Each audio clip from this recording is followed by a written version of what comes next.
Vidi Batlolone masih bersama Anda di Gelar Perkara. Saudara jaksa penuntut umum menuntut pidana 12 tahun penjara bagi Richard Eliezer karena perannya sebagai eksekutor yang merampas nyawa Brigadir Yosua. Tuntutan ini menuai kontroversi di masyarakat karena status Richard Eliezer sebagai penguak fakta. Lantas mengapa JPU menjatuhkan pidana lebih berat terhadap Richard Eliezer? Kembali Renata Pangalalo akan mengulasnya untuk Anda.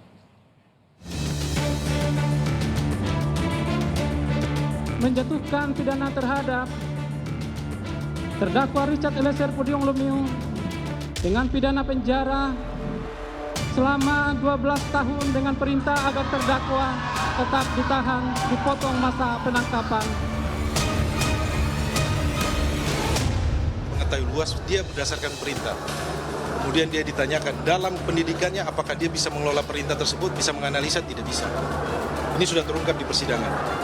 Itu kami membantah, tapi nanti itu akan kita sampaikan di nota pembelaan.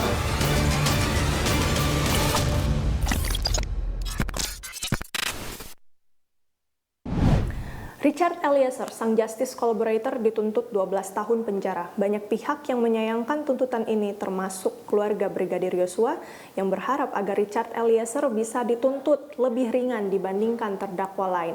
Ekspresi jaksa penuntut umum pun seperti menahan tangis saat membacakan surat tuntutan di muka persidangan.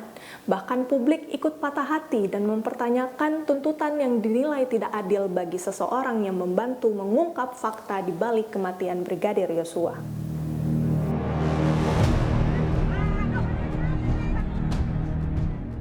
Jaksa penuntut umum menuntut Richard Eliezer 12 tahun penjara atas kasus pembunuhan berencana Nofriansyah Yosua Huta Barat.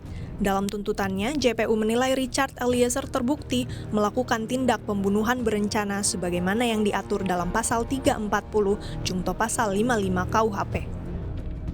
Menyatakan terdakwa Richard Eliezer Pudium Lumiu dengan identitas tersebut di atas terbukti secara sah dan meyakinkan melakukan tindak pidana merampas nyawa orang secara bersama-sama sebagaimana diatur dan diancam pidana dalam dakwaan primer melanggar pasal 340 Junto pasal 55 ayat 1 ke 1 KUHP pidana. 2. Menjatuhkan pidana terhadap terdakwa Richard Eliezer Pudium Lumiu dengan pidana penjara selama 12 tahun dengan perintah agar terdakwa tetap ditahan, dipotong masa penangkapan. Dalam pertimbangannya, jaksa penuntut umum menyebut hal yang memberatkan Richard Eliezer adalah perannya sebagai eksekutor yang menghilangkan nyawa Yosua.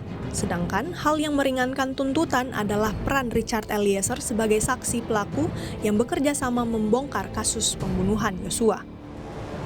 Terdakwa merupakan eksekutor yang mengakibatkan hilangnya nyawa korban Nofriansyah Yosua Huta Barat. Perbuatan terdakwa telah menimbulkan duka mendalam bagi keluarga korban. Akibat perbuatan terdakwa menimbulkan keresahan, kegaduhan yang meluas di masyarakat. Hal-hal yang meringankan. Terdakwa merupakan saksi pelaku yang bekerja sama untuk membongkar kejahatan ini. Terdakwa belum pernah dihukum, berlaku sopan dan kooperatif di persidangan. Terdakwa menyesali perbuatannya, serta perbuatan terdakwa telah dimaafkan oleh keluarga korban.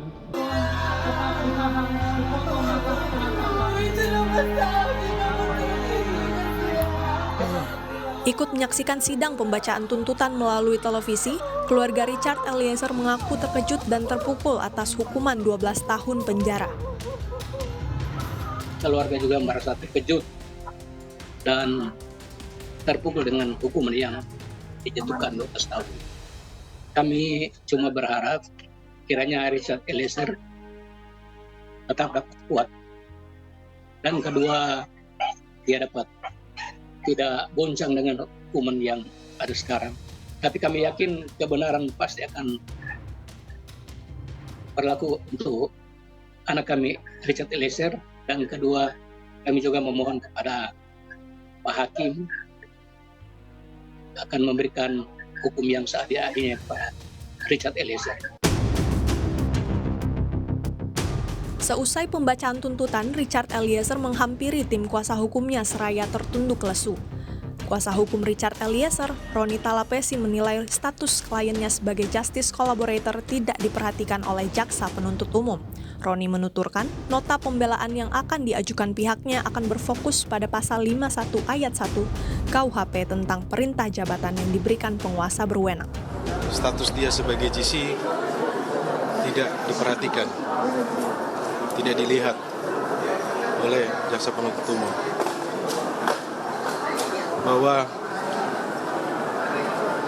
kami melihat bahwa perjuangan dari awal bagaimana Richard Eliezer yang coba konsisten dan ketika dia harus berani mengambil sikap, kemudian dia berani berkata jujur dari proses penyidikan sampai proses persidangan itu ditunjukkan. Peristiwa pidana itu tidak berdiri sendiri Richard Eliezer. Bahwa fakta persidangan publik sudah mengetahui luas, dia berdasarkan perintah. Kemudian dia ditanyakan dalam pendidikannya apakah dia bisa mengelola perintah tersebut, bisa menganalisa, tidak bisa. Ini sudah terungkap di persidangan. Itu kami bantah, tapi nanti itu akan kita sampaikan di nota pembelaan. Berarti masih di pasal 51 ya, selain Richard yang punya status polisi juga masih terbuka di pasal 51. Betul, 51 ayat 1 tentang perintah jabatan. Meski sempat mengikuti skenario Sambo, Richard Eliezer memutuskan untuk mengubah keterangannya. Dihantui Yosua dalam mimpi dan rasa bersalah jadi alasannya mengubah keterangan. Jadi selama dari tanggal 8 itu, saya bukan bilang saya tapi saya memang betul-betul dihantui mimpi buruk yang mulia. Sepanjang itu dari tanggal 8. Selama 3 minggu ya? Kurang lebih 3 minggu. 3 minggu kamu mimpi buruk. Mimpi buruk terus yang mulia. Apa mimpimu? Datang almarhum Yosua? Betul yang mulia. Iya, yang benar. Betul yang mulia. Oh, itu alasanmu ya? Siap yang mulia. Terus apa lagi? Dan saya juga merasa bersalah yang mulia. Kamu merasa bersalah. Itulah alasanmu, makanya kamu menceritakan yang benar. Saya menceritakan yang mulia. Kedua, apa lagi? Itu yang mulia. Karena saya merasa tertekan yang mulia. Merasa tertekan. Dan beruntungnya pada saat saya di bawah itu sudah tidak ada komunikasi sama sekali saya dengan FS lagi yang mulia. Jadi saya sudah merasa lebih bisa untuk menceritakan yang mulia semuanya. Sebelumnya, Lembaga Perlindungan Saksi dan Korban menetapkan Richard Eliezer sebagai justice collaborator karena Richard telah memenuhi syarat dan tidak berniat untuk menghilangkan nyawa Yosua. Setelah sidang tuntutan, LPSK turut menyayangkan tuntutan JPU karena Richard diketahui telah menunjukkan konsistensinya untuk mengungkap kasus kematian Yosua secara terang benderang. Kami intinya menyesalkan, menyayangkan sekali tuntutan JPU terhadap Richard Eliezer 12 tahun. Di luar harapan kami ya, karena harapan kami Richard kan sudah kami tetapkan sebagai JC, Justice Collaborator, dan dia sudah menunjukkan komitmennya, menunjukkan konsistensinya untuk mengungkap kejahatan ini secara terang benderang. Bahkan kalau tidak ada pernyataan dan keterangan dari Richard, pengakuan dari Richard, kasus ini juga nggak akan terbuka ya, bahwa kasus ini adalah sebuah kejahatan tindak pidana pembunuhan.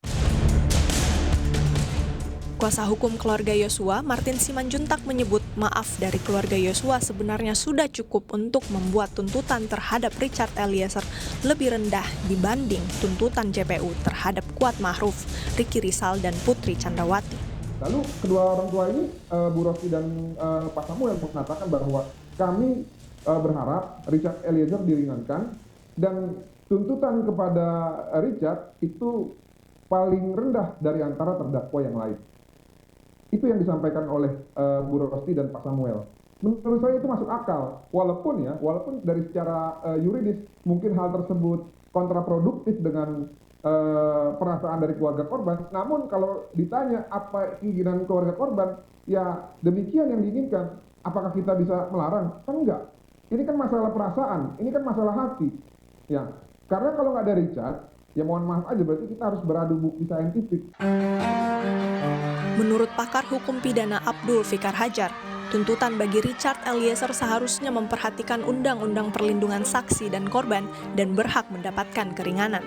Menurut Fikar, tuntutan jaksa tidak menggambarkan penghargaan bagi Richard Eliezer yang membuka peristiwa secara terang benderang. Atau orang yang opermah, ya, menurut pasal 48 KUHP itu, orang yang melakukan itu karena terpaksa atau karena dipaksa oleh orang lain. Nah, itu juga bisa melepaskan bahkan. Tindak pidananya ada, tapi dia tidak berdaya melakukan itu karena ada di dalam paksaan. Nah, tinggal nanti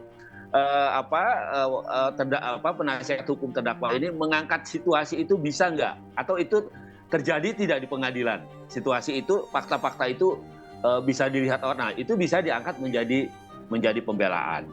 Nah, hakim akan menilai sepenuhnya kewenangannya ada pada hakim. Ya.